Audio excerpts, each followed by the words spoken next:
Simile versus metaphor, onomatopoeia versus ideophones, dilemma versus open-ending, charactonym versus onomastics. These are terms students always confuse.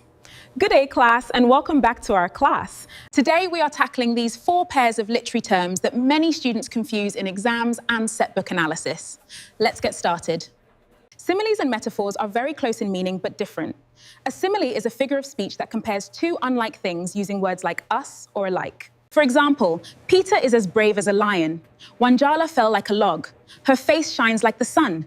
You notice that in each example, the comparison is direct and uses like or as. Authors use similes to create vivid mental images, make description more interesting, emphasize a particular quality, help readers understand characters, settings, and events better, and appeal to the reader's imagination. On the other hand, a metaphor is a figure of speech that compares 2 unlike things without using as or like. Take note of the word without in that definition. For example, Peter is a lion, time is a thief, the classroom was a zoo. We note that in like similes, the author directly states that. One thing is another without using terms like us or like. Authors use metaphors to add depth to meaning, create memorable images, emphasize emotions and ideas, make language more artistic and persuasive, and encourage readers to think critically. Similes use indirect comparison, while metaphors use direct comparison. So here is an exam tip. Whenever you see words like as or like introducing a comparison, think simile.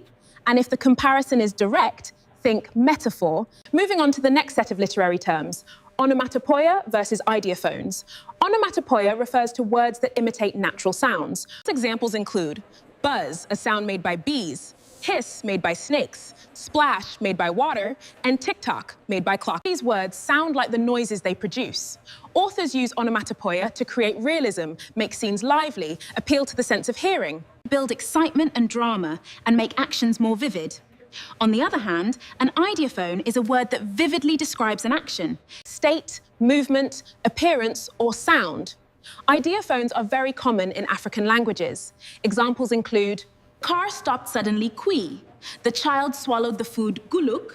The stick broke, kak, katakata. So the words kui, guluk, and katakata are ideophones. Authors use ideophones because it makes narration vivid, creates local and cultural flavor, adds humor and entertainment, emphasize actions dramatically, and help readers visualize events. So while onomatopoeia mainly imitates sound, ideophones describe sound, movement, appearance, or action. Ideophones help readers imagine an action more vividly. Now let's move on to our next set of literary terms, dilemma and open-ending. A dilemma is a situation where a character must choose between 2 different options. Neither option is easy or completely satisfactory. For example, at the end of a story, a character must choose between telling the truth and protecting a friend. The character faces a difficult decision. Authors use dilemma to create suspense, reveal character traits, develop the plot, build tension, and show moral struggles. On the other hand, an open ending occurs when a story ends without fully resolving all events. Readers are left to imagine what happens next. For example, at the end of a story, a missing character is never found, the story ends before readers know who won a conflict, or the final decision is not revealed. Authors use open endings to encourage critical thinking, create curiosity, promote discussion, allow multiple interpretations, and make the story memorable, while both of them leave you hanging with a feeling of uncertainty and unease. In dilemma, a character faces a difficult choice, while in open ending, readers are left with unanswered questions. Now, moving on to the next set of literary terms, charactonym and onomastics. Charactonym is where an author gives a character a name that reflects their personality, behavior, role, or identity. Example, a character named Mageni, like in Game Over short story, is meant to signify Mageni is a foreigner. A character named Rafiki may embody traits like friendship. The names reflect character traits. Authors use charactonym to help readers understand characters quickly, foreshadow behavior, create symbolism, makes characters memorable, and enhances characterization. Onomastics, also known as onomastic realism, on the other hand, is a literary style where an author uses authentic local names of people and places to reflect the cultural and geographic identity of a community. For example, in the short story Where is Liwan by David Olemanke, in the Bridges Without Rivers anthology, the author uses local Maasai names for both characters and places like Liwan, Leshu, Empaso, Lariak Springs, or Leketeko. This is used to tell more information about the setting of the story, reflecting the culture and ethnicity. Authors use onomastics to reveal themes, enhance symbolism, reflect culture and identity, help develop setting, and give deeper meaning to characters and places. So while charactonyms involve naming characters based on their character traits, onomastic realism involves naming characters based on real-world geographical facts or linguistic backgrounds.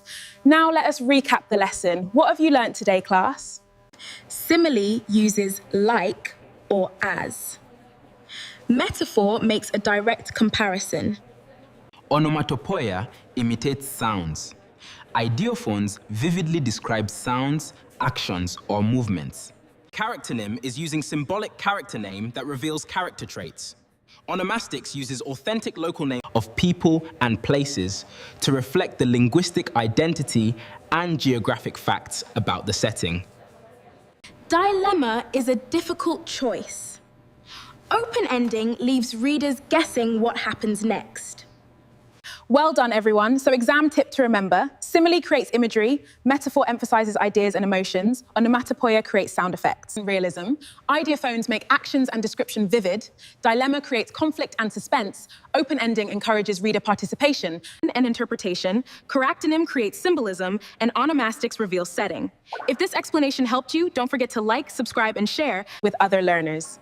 See you in the next set book analysis lesson, where we see how these stylistic devices have been used and their significance.